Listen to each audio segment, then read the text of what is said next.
Hello guys, welcome back to the channel. आज हम बात करने जा रहे हैं TDS under section 194 D A के बारे में। वीडियो को शुरू करने से पहले I am requesting you to please don't forget to subscribe the channel. Let's move ahead. तो इंट्रोडक्शन देख लेते हैं। ये हमारा ये जो सेक्शन है 194 डी ए, ये हमारा 2014 में इंट्रोड्यूस किया गया था गवर्नमेंट के थ्रू। और हमारा section 194 D A of income tax act क्या कहता है? It mandate the deduction of TDS on payment made by life insurance companies to policy holders under specific circumstances. ये एक्ट कहता है अगर इंश्योरेंस कंपनी अपने पॉलिसी होल्डर को कुछ स्पेसिफिक सर्कमस्टांसेस के अंडर क्लेम के तौर पर पैसा देती है तो ये उनकी ड्यूटी है कि वो टीडीएस डिडक्ट करके ही दे। आई रिपीट कि देखो, एक तो होता है जब हम इंश्योरेंस प्रीमियम लेते हैं, ठीक है, हमने इंश्योरेंस प्रीमियम लिया तो हमें कमीशन देना होता है, प्रीमियम देना होता है कंपनी को। वो जो एक्ट था वो हमारा 194 डी था। लेकिन अब हम यहाँ पर फॉर एग्जांपल हम कोई सर्कमस्टांसेस आ गया, हम लोगों को हॉस्पिटल की बिल्स पे करने हैं, तो उसी के लिए तो हमने क्लेम लिया था। अब कंपनी यहाँ पे क्या करे, क्लेम दे रही है। तो कुछ ऐसे सर्कमस्टांसेस होती हैं, उन क्लेम पे हमको क्या करना है, टीडीएस पे करना है। और वो टीडीएस कौन डिडक्ट करेगा?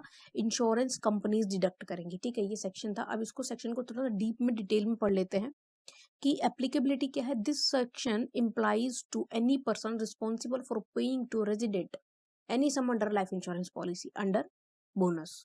कि कोई भी एक ऐसा इंसान, कोई भी एक ऐसी एसोसिएशन जो कि रेजिडेंट को लाइफ इंश्योरेंस के लिए पैसा दे रही है, बोनस दे रही है, लेकिन वो बोनस डेथ पे मिला हुआ बोनस नहीं होना चाहिए, इंश्योर्ड पर्सन के डेथ पे मिला हुआ बोनस नहीं होना चाहिए, या फिर वो जो बोनस है वो 10 ऑफ 10 डी के अंडर नहीं आना चाहिए।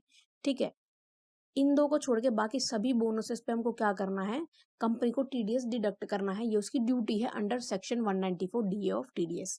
तो थ्रेशोल्ड लिमिट क्या है? 1 लाख। यहाँ पर आपकी बेसिक थ्रेशोल्ड लिमिट है कि आपको कोई टीडीएस पे नहीं करना है अगर आपको 1 लाख रुपए का बोनस मिल रहा है तो।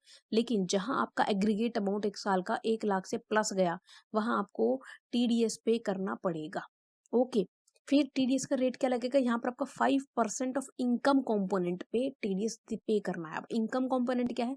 जितना मुझे पेमेंट मिला माइनस जितना मैंने अभी तक प्रीमियम पे किया था। और ये जो रूल आया, ये कब आया? ये 1 सितंबर 2019 से अप्लाई हुआ था। फॉर एग्जाम्पल, मेरे को बोनस मिला 5 लाख रुपीज का। ठीक है, मैंने प्रीमियम पे कर दिया था 2 लाख रुपए का। ठीक है, मेरे को कितनी इनकम हो गई? एक तरीके से इंश्योरेंस के थ्रू 3 लाख रुपए की इनकम हो गई। तो ये जो 3 लाख है ना, इस पे आपको टीडीएस पे करना है। ठीक है, 5%। लेकिन अगर आपके पास पैन नहीं है अंडर सेक्शन 206 सब डबल ए, तो हमें 20% यहाँ पर आपको जो है टीडीएस पे करना पड़ेगा। और अब बात करते हैं हु विल डिडक्ट टीडीएस। शुरू में ही मैंने आपको बता दिया था, इंश्योरेंस कंपनी जो कि पॉलिसी होल्डर्स को पे करेगी, वो यहाँ पर टीडीएस डिडक्ट करेगी।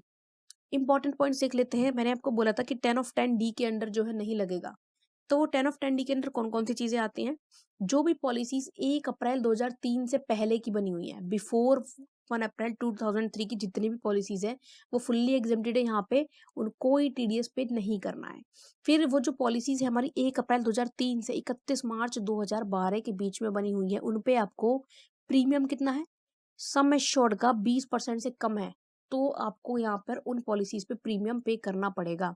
फॉर एग्जाम्पल, मेरा यहाँ पर सम एश्योर्ड है 1 लाख रुपीज। ठीक है, और मैं टीडीएस मैं प्रीमियम अमाउंट कितना पे करती हूँ यहाँ पे? मैं प्रीमियम पे करूँ 18,000 रुपीज। तो 20% से कम है ना, तो यहाँ पे मुझे कोई टीडीएस नहीं देना। ओके, अगर मेरा यहाँ पे जो प्रीमियम है वो 20,000, जो कि मेरा 20% बनता है 1 लाख, उससे एक्सीड कर जाता तो मुझे टीडीएस देना पड़ता, तो मेरा 10 ऑफ 10 डी एप्लीकेबल नहीं था। फिर वो कहता है कि जो आपने पॉलिसीज इशू करवाई हैं 1 अप्रैल 2012 के बाद, उनका जो प्रीमियम है सम एश्योर्ड का 10% से कम है तो आपको टीडीएस नहीं देना पड़ेगा। फॉर एग्जाम्पल, अगर 1 लाख है, 1 लाख पे जब मेरा टीडीएस जो प्रीमियम का अमाउंट है वो मेरा 10,000 रुपीज से कम है, तब तक मुझे नहीं देना। जिस दिन 10,000 से एक्सीड कर गया प्रीमियम का अमाउंट, उस दिन मुझे टीडीएस पे करना पड़ेगा। ओके, फिर वो कहता है कि पॉलिसी इशू जो हुई है आपकी 1 अप्रैल 2013 के बाद, ठीक है, 1 अप्रैल 2013 या फिर उसके बाद, जो कि डिसेबल्ड या डिजीज पेशेंट के अंडर अंडर सेक्शन 80 और 80 डीडीबी के अंदर जो डिसेबल्ड और डिजीज पेशेंट आते हैं, उनको लिए जो पॉलिसी इशू हुई है उसका प्रीमियम जब तक 15% से कम है तब तक टीडीएस नहीं पे करना। जिस दिन 15% से एक्सीड हो गया, मुझे बोनस पे टीडीएस क्लेम जो है करवाना पड़ेगा। यहाँ पर फॉर एग्जांपल 1 लाख रुपए का हमारा बेसिक था, अगर जब तक मेरा प्रीमियम 15,000 रुपीज़ है तब तक मुझे नहीं देना, जिस दिन फिर 15,000 से प्लस चला गया उस दिन मेरे को टीडीएस देना पड़ेगा। और लास्ट में एक बहुत ही इंपॉर्टेंट पॉइंट कि if these conditions are not satisfied, above conditions में से ये जो मेरी कंडीशंस थी मैंने यहाँ पे आपको दी ना, ये जितनी भी मेरी कंडीशंस हैं इनमें से कोई सी भी सेटिस्फाई नहीं हुई ना, तो मुझे मैच्योरिटी के प्रोसीड्स पे टीडीएस पे करना पड़ेगा, वो मेरी कंप्लीटली टैक्सेबल होंगी अंडर सेक्शन 194 डीए के अंडर। ठीक है, अब यहाँ पर एक एग्जांपल ले लेते हैं अलग अलग केसेस का। तो पहला मेरा केस होगा कि नॉन एग्जेम्प्ट पॉलिसी है मेरी, जो मेरा प्रोसीड है वो 1 लाख से ज़्यादा है। फॉर एग्जाम्पल सम एश्योर्ड था मेरा यहाँ पर 5 लाख रुपए का, प्रीमियम मैं पे करती हूँ 16% ऑफ सम एश्योर्ड, तो 16% कितना हो गया सम एश्योर्ड का, ठीक है। लेकिन अब यहाँ पर सम एश्योर्ड जो है मेरा 10 ऑफ 10 डी के अंदर एग्जेम्प्ट नहीं है, क्यों? क्योंकि हो सकता है मैं 10% वाली स्लैब के अंदर हूँ, मैंने यहाँ पे टाइम मेंशन नहीं किया ना, तो 10% वाली स्लैब के अंदर है, एज्यूम कर लेते हैं।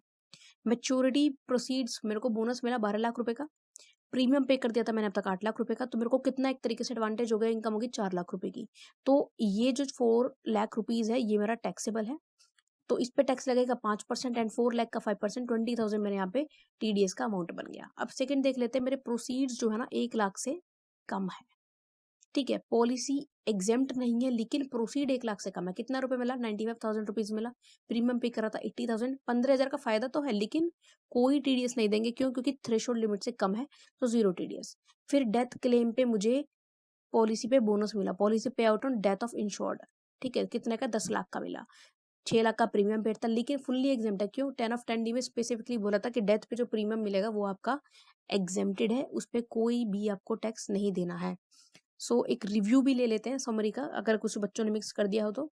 194 डीए का सेक्शन हमने पढ़ा, लाइफ इंश्योरेंस पॉलिसी प्रोसीड्स की यहाँ पे टीडीएस कटता है, बस 10 ऑफ 10 डी एग्जेम्प्टेड होता है। टीडीएस कौन काटता है? इंश्योरेंस कंपनी काटती है।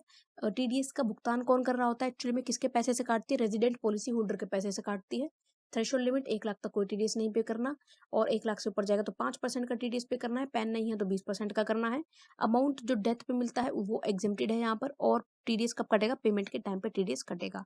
सो thank you so much guys, please don't forget to subscribe the channel, also like, share and comment, and thank you again. Hello guys.